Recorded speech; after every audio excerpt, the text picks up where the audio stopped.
कैसे हैं आप? आज हम एक बहुत सुंदर पाठ पढ़ेंगे।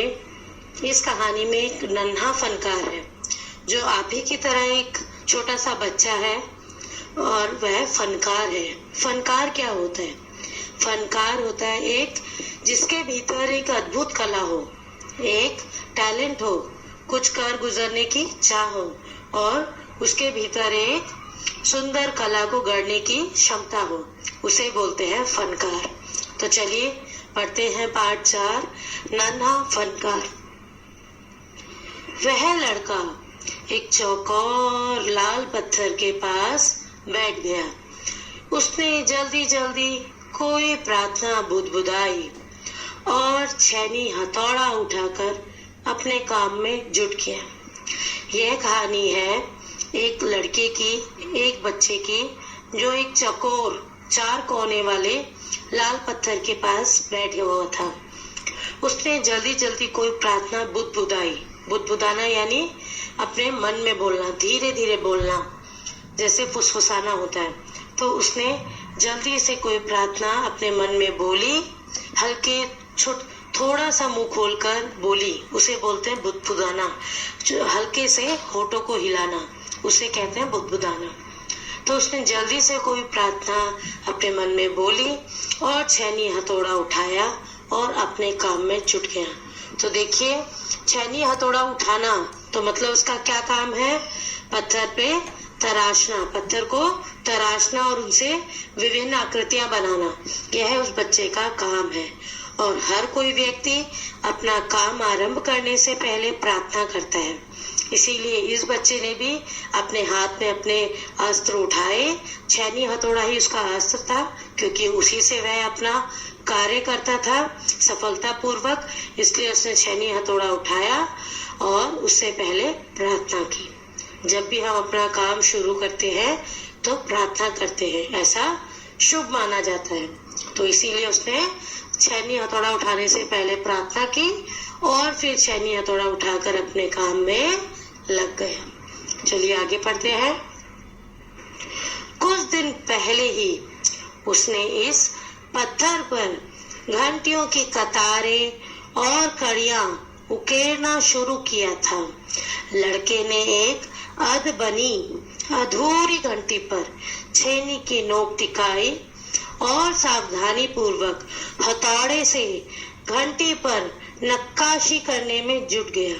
देखिए, कुछ ही दिन पहले उसने इस पत्थर पर घंटियों की कतारें बनाई थी, यानी घंटियों की कतारें यानी घंटियां बनाई थी बहुत सारी, और घंटियों की लाइन पंक्तियां बनाई थी और कड़ियां उकेरना शुरू किया था। यानी इस पत्थर से उसने घड़ियां बनाई थी, काफी सारी घंटियां बनाई थी, घड़ियां नहीं घंटियां बनाई थी।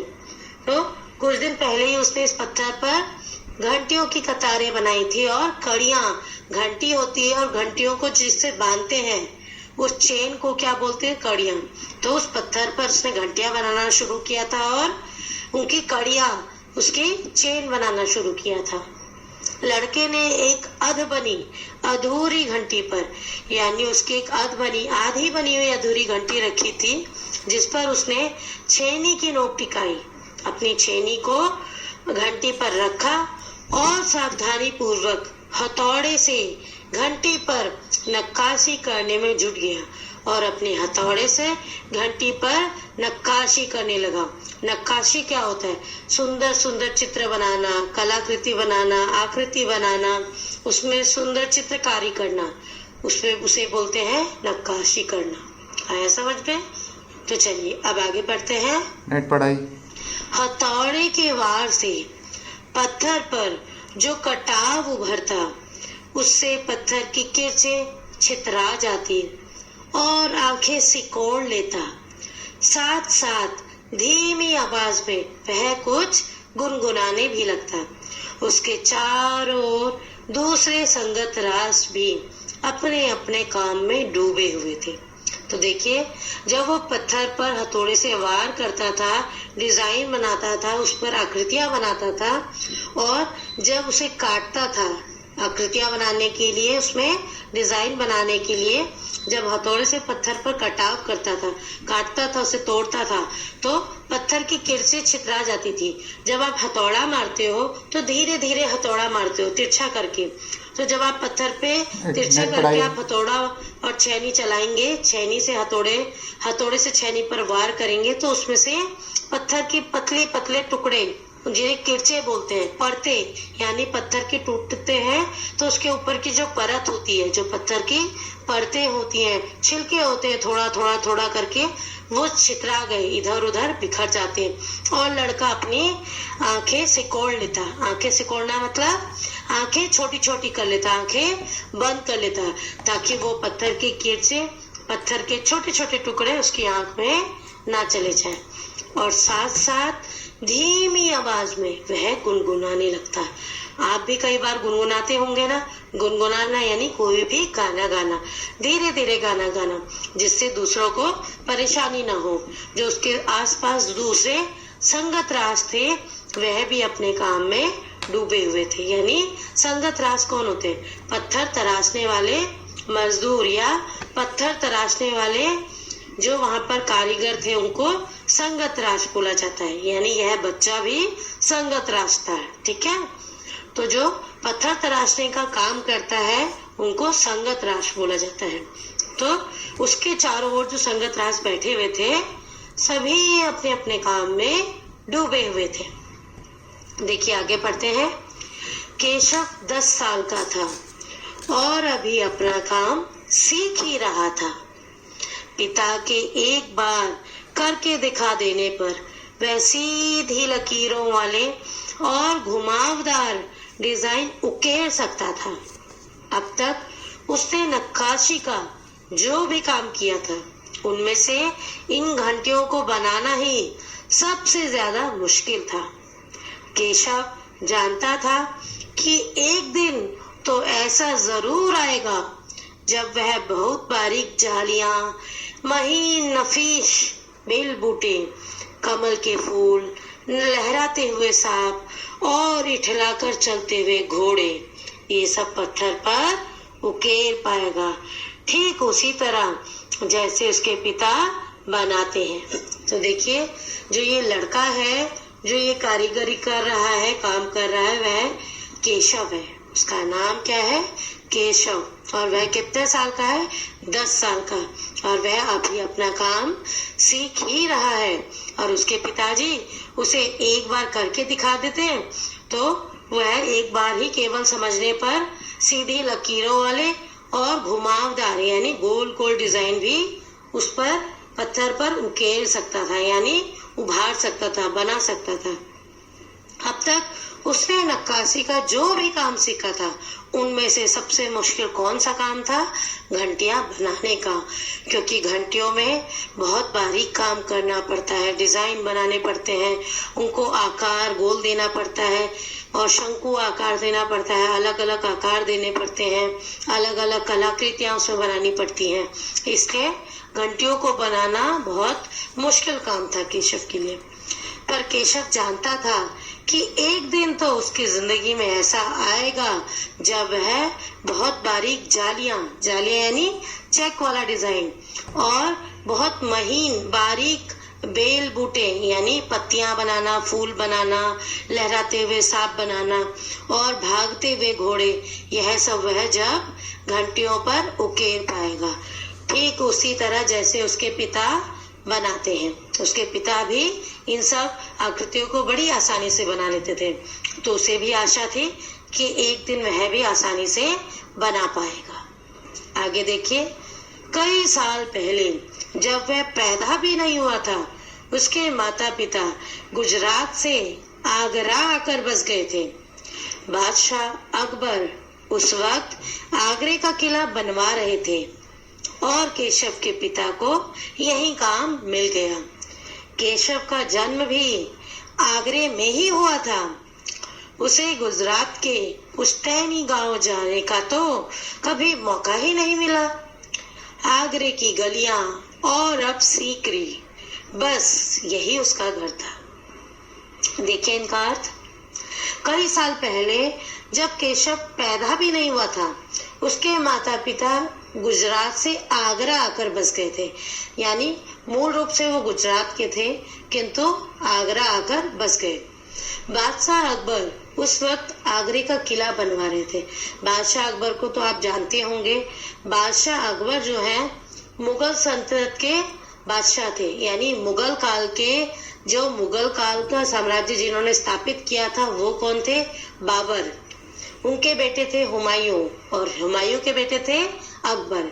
यानी जो मुगल काल के संस्थापक थे, मुगल साम्राज्य के संस्थापक वो थे बाबर और बाबर के पोते थे अकबर।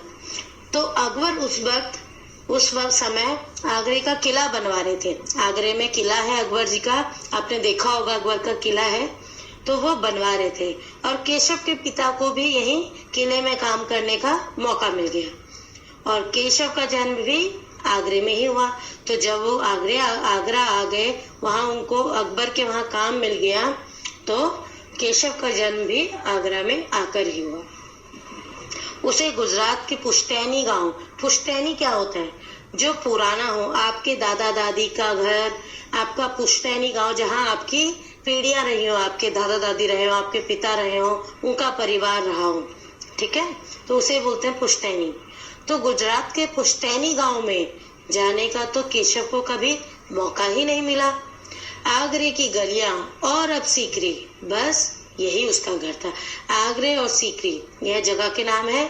तो यह बस आगरे की गलियां और सीकरी ही अब केशव का घर था। चारों ओर हो रही छैनी हथौड़ों की ठक ठक खड़ खड़ के बीच केशव को किसी के कदमों की आहट भी ना सुनाई पड़ी। इसलिए अचानक कानों में एक आवाज पड़ने पर वह चौंक गया। माशा अल्लाह, ये घंटियां कितनी सुंदर हैं, तुमने खुद बनाई है? देखिए, चारों ओर छेनी हथौड़े की ठक ठक हो रही थी। सारे मजदूर जो कारीगर थे, घंटियां बनाने वाले, सब अपने अपने छेनी हथौड़े से अपना काम कर रहे थे। तो काफी ठक ठक हो रही थी।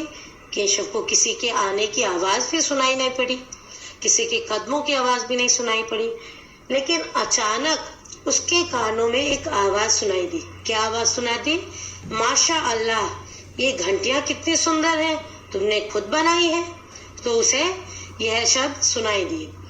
पीछे मुड़कर केशव ने आंखें उठाई तो उसे एक आदमी दिखा। जब केशव पीछे मुड़ा, उसने आंखें उठाकर देखा तो उसने क्या देखा? एक आदमी। तो उसने क्या बोला? देखिए केशव ने क्या बोला? बेशक मैंने ही घंटियां बनाई है। क्या मैं आपको पत्थरों पर नक्काशी करता नजर नहीं आ रहा? देखते नहीं, मैं ही पत्थर को तराश रहा हूँ। केशव ने बड़ी तल्खी से जवाब दिया। बेशक, क्या जवाब दिया? केशव ने बोला बेशक, यानी बिना शक के, इसमें कोई शक नहीं है, कोई संदेह नहीं है, ये घंटियां मैंने ही बनाई हैं। क्या मैं आपको पत्थरों पर नक्काशी करता हुआ, आकृतियां बनाता हुआ दिखाई नहीं दे रहा? देखते नहीं कि मैं ही पत्थरों को बना रहा हूँ, तराश रहा हूँ, यानी पत्थरों पर आकृतियां बना रहा हूँ। केशव ने बड़ी तल्खी से जवाब दिया। ठीक है, बड़े ही निसंदेह होकर, बड़े ही आराम से जवाब दिया, बिना डरे जवाब दिया। दिखता तो है, पर तुम इतने छोटे लगते हो ना, वह आदमी हंसते हुए बोला। तो वह आदमी क्या बोला जिससे पूछ रहा था कि यह तुमने बनाई है? तो वह आदमी बोला दिखता तो है, पर तुम इतने छोटे लगते हो ना, इसलिए यह प्रश्न पूछा। आदमी हंसते हुए बोला। तो केशव ने क्या जवाब दिया? मैं 10 साल का हूँ। क्या बोला केशव? कि वह 10 साल का है। 10? अच्छा। वह आदमी पास पड़े पत्थर पर बैठते हुए बोला, तब तो काफी बड़े हो। मैंने भी 13 साल की उम्र में एक लड़ाई में हिस्सा लिया था। अब केशव उस आदमी को अच्छी तरह देख पा रहा था। उसकी उम्र रही होगी 30 से ऊपर। कद मंझोला था। वह सफेद अंगरखा और पाजामा पहने हुए था। उसके लंबे बाल गहरे लाल रंग की पगड़ी में अच्छी तरह से ढके हुए थे। तो देखिए, जब केशव ने बोला कि मैं 10 साल का हूँ, तो वह आदमी क्या बोला? 10? अच्छा। वह आदमी पास पड़े पत्थर पर बैठ गया और बोला, तब तो काफी बड़े हो। मैंने भी 13 साल की उम्र में एक लड़ाई में हिस्सा लिया था। अब केशव उस आदमी को अच्छी तरह देख पा रहा था। उस आदमी की, जो केशव के सामने खड़ा था, उस आदमी की उम्र रही होगी करीब 30 साल से ऊपर, और कद उसका सामान्य था। वह सफेद अंगरखा क्या होता है? एक कुर्ते का प्रकार है, कुर्ते की स्टाइल है, जिसे ना ही बीच में उसके बटन नहीं होते हैं, साइड में बटन होते हैं, एक साइड, तो उसे बोलते हैं अंगरखा। तो अंगरखा कुर्ता पहना था सफेद रंग का और पजामा पहने हुए था, और उसके लंबे बाल गहरे लाल रंग की पगड़ी में अच्छी तरह से ढके हुए थे। यानी उन्होंने अपने सिर पर लाल रंग की पगड़ी पहनी थी, जिसके भीतर उनके लंबे बाल अच्छी तरह से ढके हुए थे, यानी बाल दिखाई नहीं दे रहे थे। लगता है कोई बहुत बड़ा आदमी है। केशव ने उस आदमी के गले में पड़ी बड़े बड़े मोतियों की माला और उंगलियों की अंगूठियों को देखते हुए सोचा। तीखी नाक, बड़ी बड़ी आंखें, होठों को ढकते हुए नीचे की तरफ आती घनी मूछें। केशव उस आदमी के व्यक्तित्व का मुआयना कर ही रहा था कि तभी उस आदमी ने एक नक्काशी की तरफ इशारा करते हुए कहा, इस लड़ी में अभी काफी काम बाकी है। इससे पहले कि केशव कोई जवाब देता, उसने किसी के तेजी से दौड़कर आने की आवाज सुनी। यह और कोई नहीं, महल का पहरेदार था। हुजूर, माफ करें, मुझे आपके आने का पता ही नहीं चला, हाफते हुए उसने कहा। फिर वह मुड़कर मौचक से खड़े केशव को घूरते हुए बोला, बेवकूफ, खड़ा हो। हुजूर आला के सामने बैठने की जरूरत कैसे की तूने? झुककर सलाम कर इन्हें। अब देखिए इसका अर्थ जाने। केशव ने जब उस व्यक्ति को देखा, उसकी पगड़ी देखी, उसके बाद उसे लगा कि यह शायद कोई बड़ा आदमी है। केशव ने उनके गले में पड़ी बड़ी बड़ी मोतियों की माला देखी और उंगलियों में बहुत सारी अंगूठी पहने हुए उनको देखा, और उनकी तीखी नाक थी। तीखी नाक यानी लंबी नाक, बड़ी बड़ी आंखें थी, और उनकी मूछें इतनी घनी थी कि उनके होठ भी ढके हुए थे। केशव उस आदमी के व्यक्तित्व का यानी मुआयना कर ही रहा था, यानी उन्हें ध्यान से देख ही रहा था कि तभी उस आदमी ने एक नक्काशी की तरफ इशारा करते हुए कहा कि इस लड़ी में शायद काफी काम अभी बाकी है। और इससे पहले कि केशव उस व्यक्ति को कोई जवाब देता, किसी के तेजी से दौड़ कर आने की आवाज उसे सुनाई दी, और जो दौड़ कर आया वह आदमी और कोई नहीं बल्कि महल का पहरेदार था।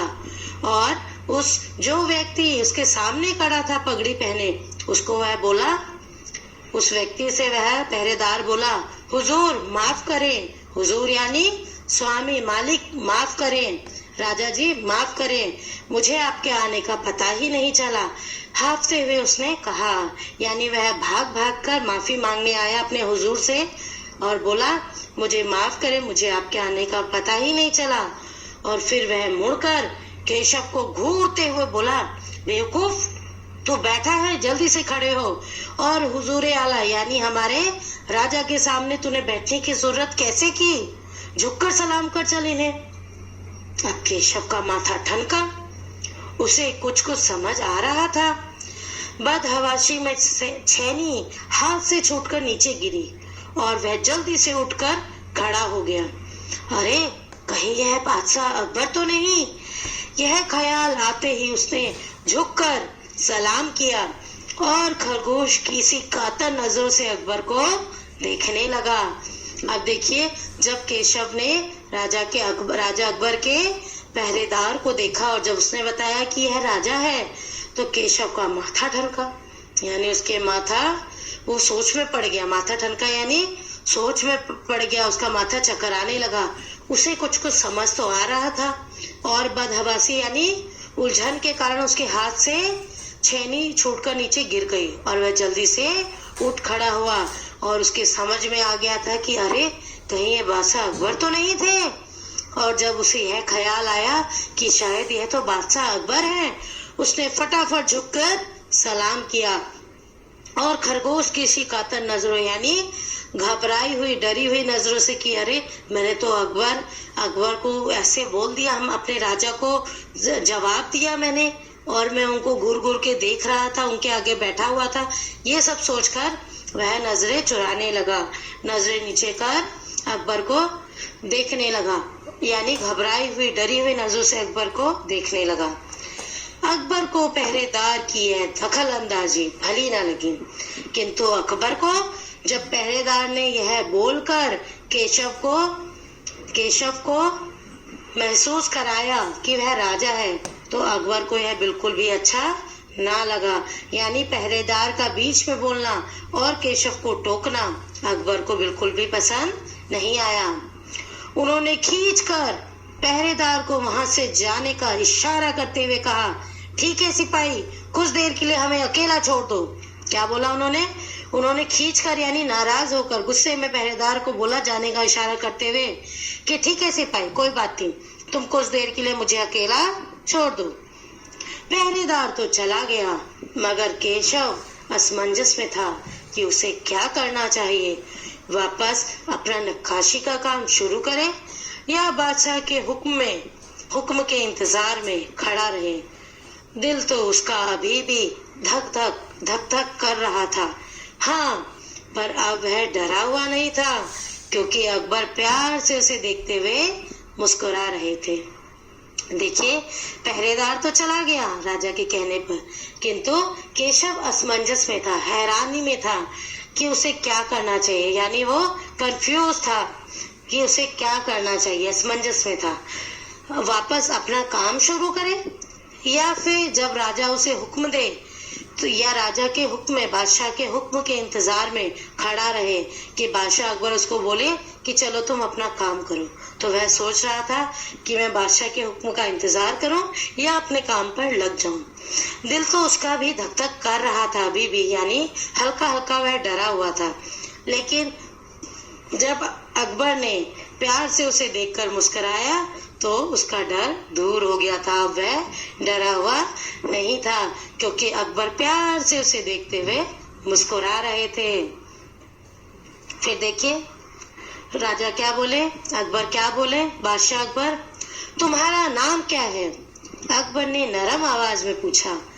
केशव, उसने नपातुला जवाब दिया।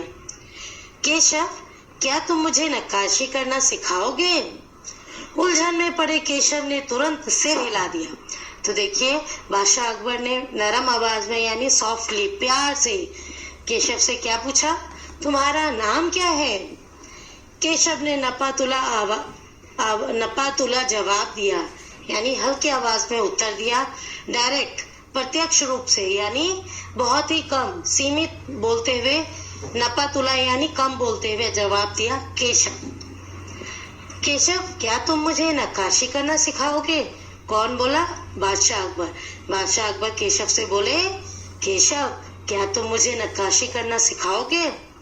उलझन में पड़ा केशव, यानी वह उलझन में था कि बादशाह अकबर मुझसे नक्काशी सीखना चाहते हैं। तो वह उलझन में पड़कर बोला, उसके दिमाग में उलझन चल रही थी, मस्तिष्क में, तो उसने हाँ बोल दिया, तुरंत सिर हिला दिया। तब तो तुम्हें मेरे लिए हथौड़े और छेनी का भी इंतजाम करना होगा। केशव फुर्ती से अपने पिता के पास भाग गया और उनका छेनी हथौड़ा उठाकर उल्टे पांव लौट आया। तो राजा ने क्या बोला बादशाह अकबर ने कि यदि तुम मुझे सिखाओगे तो तुम्हें मेरे लिए हथौड़ी और छेनी का भी इंतजाम करना होगा। केशव फटाफट फुर्ती से अपने पिता के पास भागा गया और उनका छेनी हथौड़ा उठाकर उल्टे पांव लौटाया। उल्टे पांव लौटाया, देखिए उल्टे पांव लौटने का मतलब है फटाफट वापस आ जाना। दोस्ताना अंदाज में अकबर केशव के पास जमीन पर बैठ गए और पास में पड़े पत्थर को खींचते हुए बोले, ठीक है, अब बताओ कि मुझे क्या करना है? तो दोस्ताना अंदाज में, यानी जैसे अकबर अपने दोस्त के साथ बैठते उसी प्रकार वह केशव के पास जमीन पर बैठ गए और पास में पड़े पत्थर को अपनी ओर खींचकर बोले ठीक है, अब बताओ कि मुझे क्या करना है। केशव ने संदेह भरी नजरों से अकबर की ओर देखा।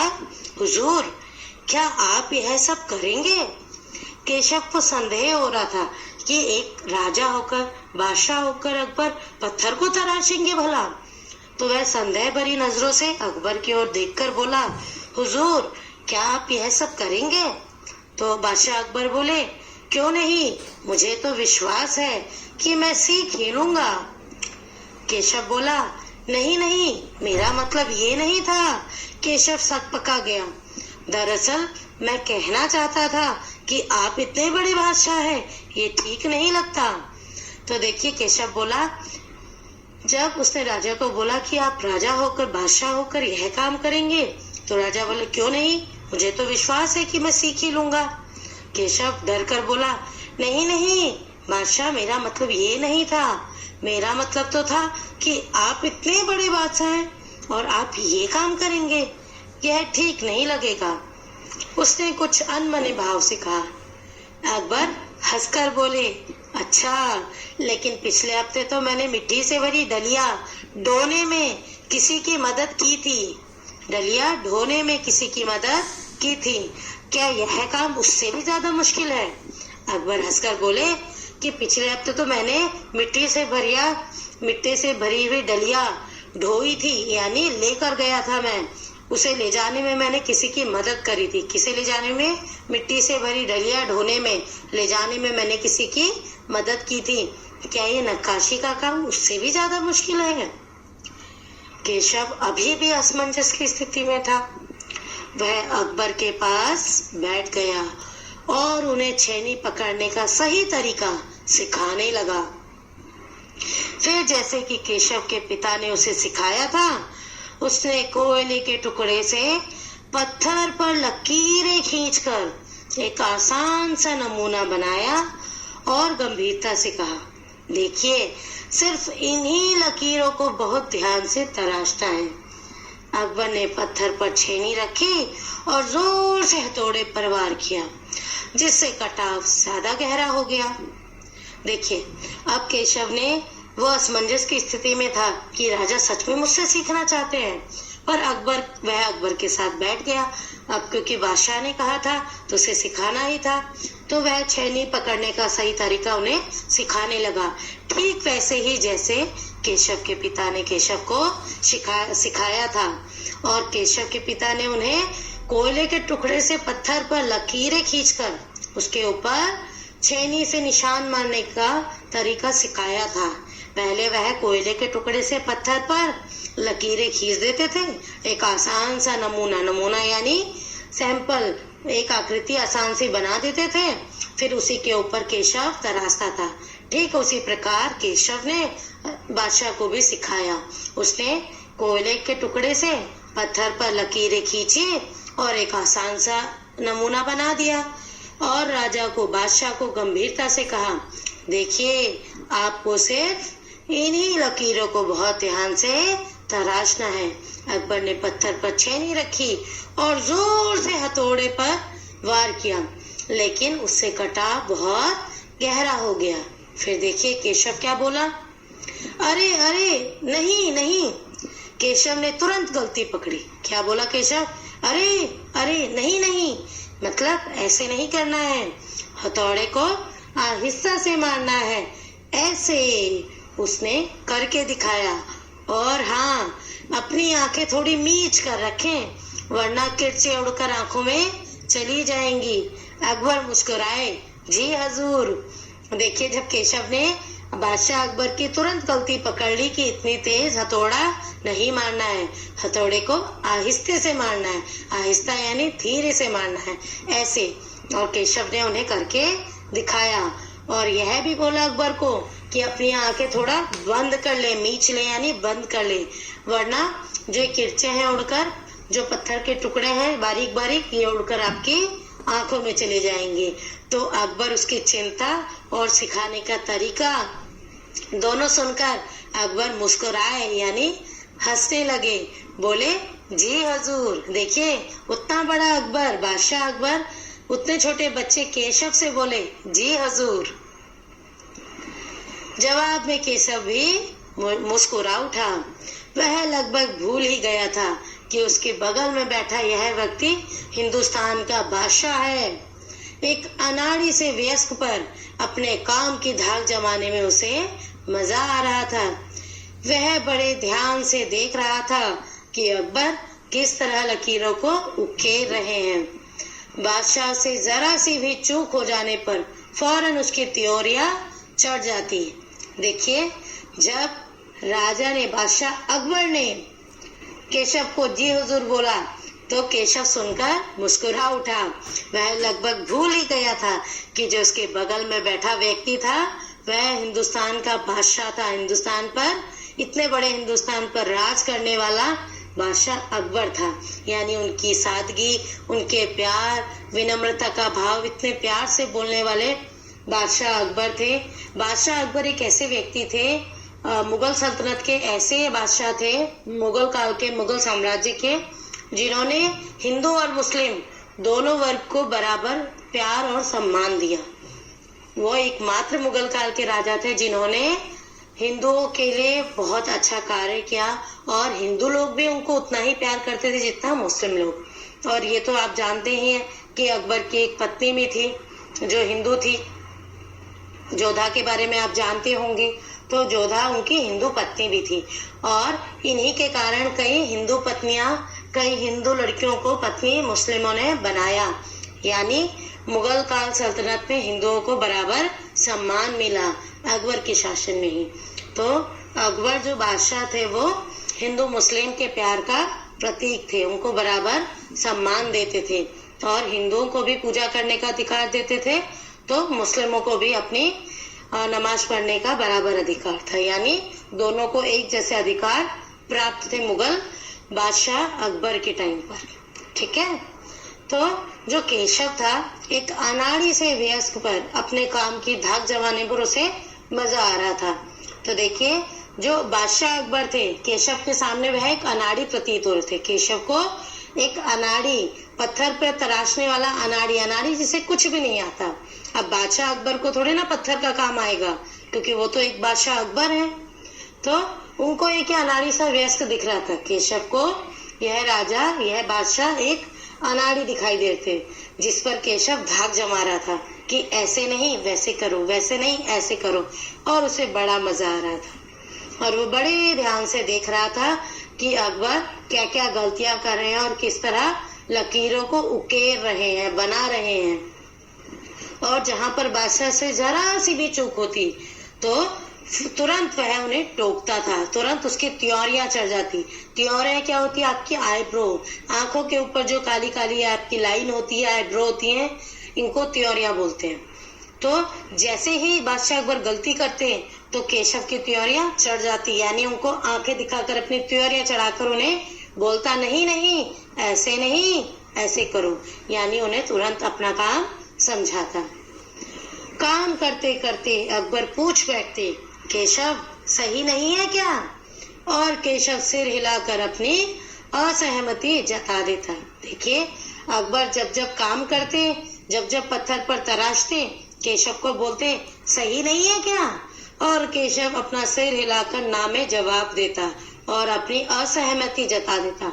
असहमति यानी वह बादशाह अकबर के नक्काशी से पर जहाँ पर सहमत नहीं होता था, तो असहमति यानी मैं सहमत नहीं हूँ, यह अपना जता देता, यह असहमति अपनी जता देता, यानी उनको उनकी गलतियां बता देता।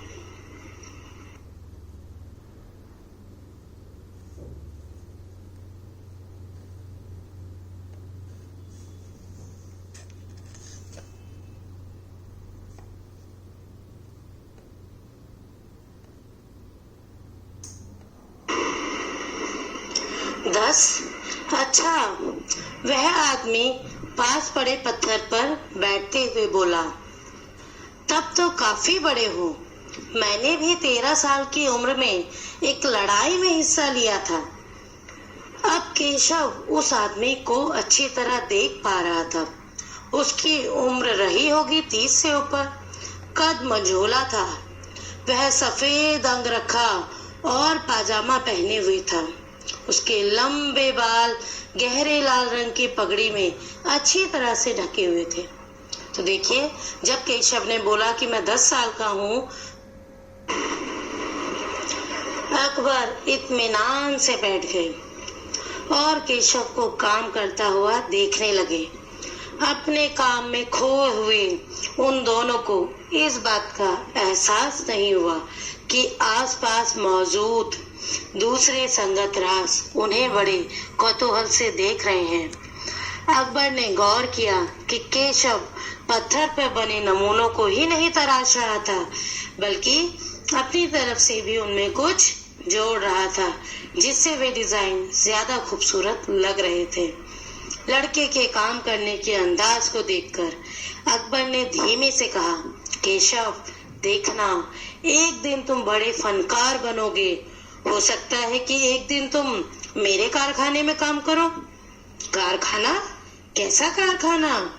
बस एक बार ये महल तैयार हो जाए और लोग आगरा से आकर यहाँ रहने लगे, तब मैं कारखाने बनवाऊंगा। इन कारखानों में मेरी सल्तनत के सबसे बढ़िया फनकार और शिल्पकार काम करेंगे। चित्र बनाने वाले कलाकार, गलीचों के बुनकर, संगतराज, पत्थर और लकड़ी पर नक्काशी करने वाले शिल्पकार, सभी वहां काम करेंगे। केशव का चेहरा चमक उठा। वह मुस्कुराते हुए बोला, मैं वहां जरूर काम करना चाहूंगा। तो देखिए, पहले इतने का अर्थ जाने। अकबर इत्मीनान से बैठ गए। अकबर इत्मीनान यानी तसल्ली से आराम से बैठ गए और केशव को काम करता हुआ देखने लगे। और ये दोनों, बादशाह अकबर और केशव, इन दोनों को एहसास नहीं हुआ कि आसपास बाकी संगत राज भी यानी बाकी कारीगर भी उन्हें बड़े कौतूहल यानी बड़ी जिज्ञासा के साथ देख रहे थे। और अकबर ने यह भी गौर किया कि केशव पत्थर पे बने नमूने, जो नमूने बने हुए थे, उसके पिताजी ने बनाए हुए थे, केवल उन्हीं को नहीं तराश रहा था, बल्कि अपनी तरफ से भी उनमें कुछ जोड़ रहा था, ताकि वे डिजाइन और ज्यादा खूबसूरत लगे। लड़के के काम करने के अंदाज को देखकर अकबर ने धीमे से कहा। क्या बोला अकबर ने धीरे से? केशव, देखना, एक दिन तुम बहुत बड़े फनकार बनोगे और हो सकता है तुम मेरे कारखाने में भी काम करो। केशव बोला, कारखाना? कैसा कारखाना? तो बादशाह अकबर बोले, बस एक बार ये महल तैयार हो जाए और लोग आगरा से आकर यहाँ रहने लगे, तब मैं कारखाने बनवाऊंगा और इन कारखानों में मेरी मुगल सल्तनत के सबसे बढ़िया फनकार होंगे, सबसे अच्छे कलाकार होंगे, शिल्पकार होंगे, चित्र बनाने वाले कलाकार भी होंगे, तो गलीचों के बुनकर भी होंगे और संगतराज भी होंगे जो पत्थर को तराशते हैं, और पत्थर और लकड़ी पर नक्काशी करने वाले शिल्पकार भी सभी उस कारखाने में काम करेंगे और उनमें मैं तुम्हें भी शामिल करूंगा। यह सुनकर केशव का चेहरा चमक उठा। वह बहुत खुश हो गया और मुस्कुराते हुए बोला, मैं वहां जरूर काम करना चाहूंगा। अकबर उठ खड़े हुए, जाते हुए बड़े प्यार से केशव का कंधा थपथपाया और कहा, अच्छा बेटा, अपना काम जारी रखो। हुजूर, क्या आप दोबारा आएंगे? केशव ने बड़ी उत्सुकता से पूछा। मैं जरूर आऊंगा केशव। फिर तो पूरे दिन संगतराशों के बीच केशव की धूम मची रही। वह बार बार बादशाह से हुई अपनी मुलाकात सबको सुनाता रहा। रात हो चली थी। केशव बहुत थका हुआ था, पर आंखों में नींद कहाँ। वह धीरे से अपने पिता के बिस्तर में घुस गया। पिता ने मुस्कुरा कर कहा, तुम तो अभी से इतने प्रसिद्ध हो गए हो। बादशाह सलामत ने कहा है कि एक दिन मैं बहुत बड़ा कलाकार बनूंगा। अपने सिर को पिता की बाहों के सहारे टिकाकर केशव धीरे से बोला, हमारे बादशाह बहुत ही नेक इंसान है। बिल्कुल सही, पिता ने कहा। कुछ सोचकर केशव ने पूछा, बाबा एक बात बताओ, बादशाह के पास आगरा में एक से बढ़कर एक खूबसूरत महल है, फिर वे सीकरी में यह शहर क्यों बनवा रहे हैं? पिता ने कुछ याद करते हुए बताना शुरू किया। हाँ बेटा, बादशाह का आगरा बहुत सुंदर शहर है, पर सीकरी में नया शहर बनवाने का भी एक खास कारण है। मैंने सुना है कि जब बादशाह अकबर की कोई संतान नहीं थी, इस वजह से वे हर वक्त परेशान रहते थे। वे बहुत से साधु संतों और फकीरों के पास गए। भटकते भटकते बादशाह ख्वाजा सलीम चिश्ती के पास सीकरी आए। उन्होंने ही बादशाह को बताया कि उनके एक नहीं तीन संतानें होगी, शाहजादा सलीम, मुराद और दनियाल। केशव ने चहकते हुए कहा, बिल्कुल सही। तब बादशाह ने ख्वाजा सलीम चिश्ती के सम्मान में सीकरी में नगर बसाने का फैसला किया था। केशव ने कहा, अच्छा अब समझा, इसीलिए बादशाह अकबर ने अपने बेटे का नाम सलीम रखा है। हाँ, और इसी कारण हम यहाँ एक नए शहर के लिए पत्थरों को तराश रहे हैं। केशव उनिंदी आवाज में बोला। पिताजी ने देखा कि उनका लाडला बेटा सो गया है। तो चलिए अब इन पंक्तियों का अर्थ जाने। चलिए, जब बादशाह अकबर ने केशव को बोला कि एक दिन तुम मेरे कारखाने में जरूर काम करोगे, यह सुनकर केशव बहुत खुश हो गया था। और अकबर फिर उठ खड़े हुए और जाते हुए बड़े प्यार से केशव का कंधा थपथपाया और कहा, अच्छा बेटा, अपना काम जारी रखो अब तुम, और मैं आज चलता हूँ। हुजूर, तो केशव ने पूछा, हुजूर क्या आप दोबारा आएंगे? और केशव ने बड़े प्यार से, बड़ी उत्सुकता से यह प्रश्न पूछा था। तो बादशाह अकबर ने क्या उत्तर दिया, मैं जरूर आऊंगा केशव। यह बोलकर बादशाह अकबर चले गए। फिर तो पूरे दिन संगत राशों के बीच केशव की धूम मची रहती, यानी पत्थर तराशने वाले सभी कारीगर केशव की तारीफ करते रहते और केशव की बातें करते रहते, और केशव सबको बार बार बादशाह से हुई अपनी मुलाकात सबको सुनाता रहता। रात हो चली थी, केशव बहुत थका हुआ था, और फिर रात हो गई थी, केशव बहुत थका हुआ था, पर उसकी आंखों में नींद कहाँ। वह धीरे से अपने पिता के बिस्तर में घुस गया और पिता ने मुस्कुराकर कहा, तुम तो अभी से बहुत प्रसिद्ध हो गए हो। क्यों प्रसिद्ध हो गए हो? क्योंकि बादशाह अकबर ने उसके साथ बैठकर पत्थर तराशा, उससे इतने प्यार से बात की, उसकी तारीफ की और उसे अपने कारखाने में काम करने का न्योता भी दिया।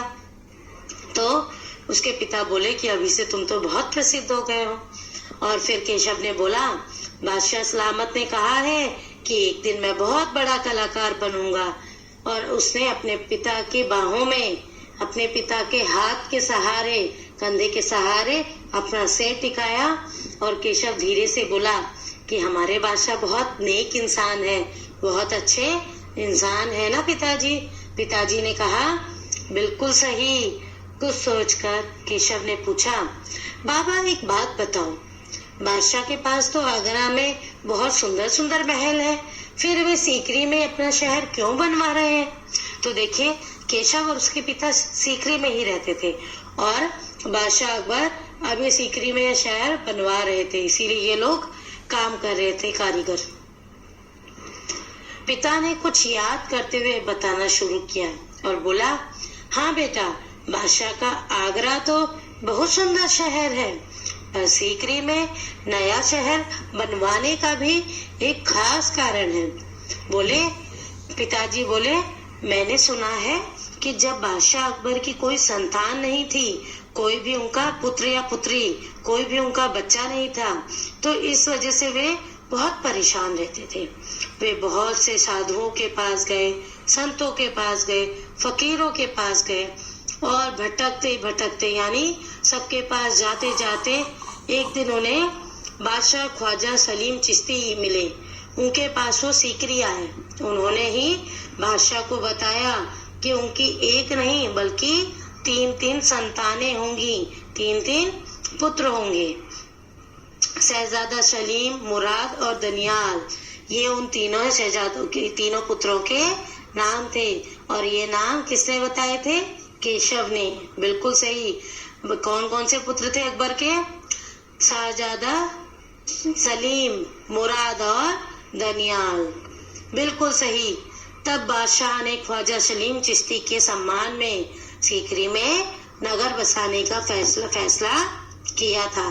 केशव ने कहा, अच्छा अब समझा, इसीलिए बादशाह अकबर ने अपने बेटे का नाम सलीम रखा है।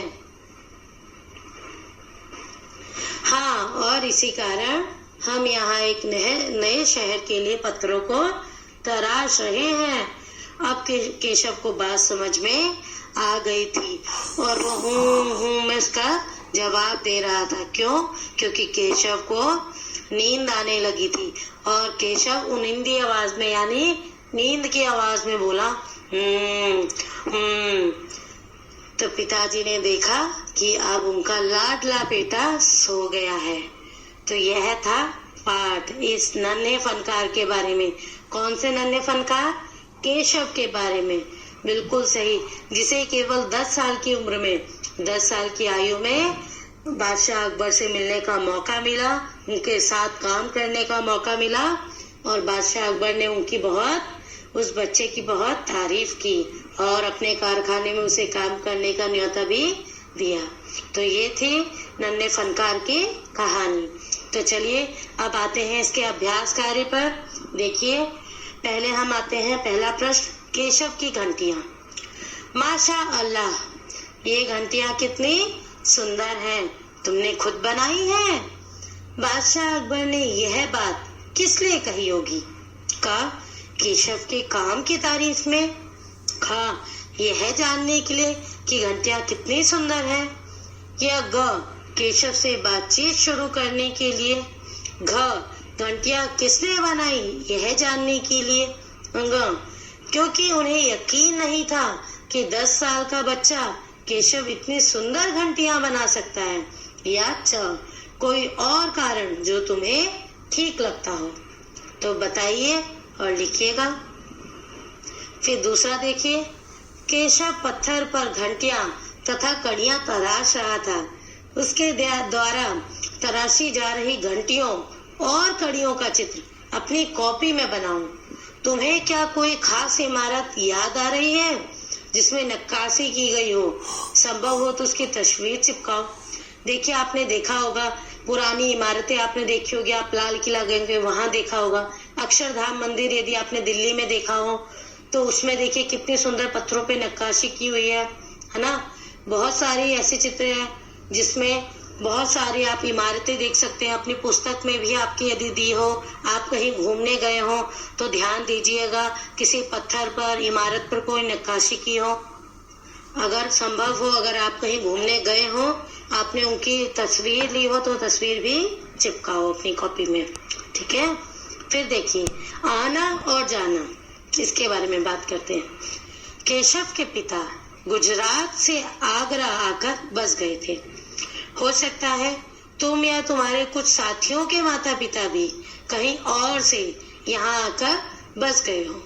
बातचीत करके पता लगाओ कि ऐसा करने के कारण क्या होते हैं। जैसे मान लीजिए आपके पिताजी उत्तराखंड के थे, बिहार के थे या गुजरात के थे और वो काम के कारण, रोजगार के कारण दिल्ली आकर बस गए, है ना। तो ऐसी कई लोग हैं जो अपनी मातृभूमि या जो अपने अपने गांव से अलग हटकर कहीं और किसी और शहर में चले गए हैं, कहीं और आ गए हैं। तो वो क्यों आए, क्यों वहां पर आकर बसे, उनके कारण आपको जानने हैं, ठीक है। क्या क्या कारण थे जिनके कारण वो दूसरे गांव में, दूसरे शहर में या दूसरे राज्य में आकर बस गए, तो पता कीजिए और लिखिए।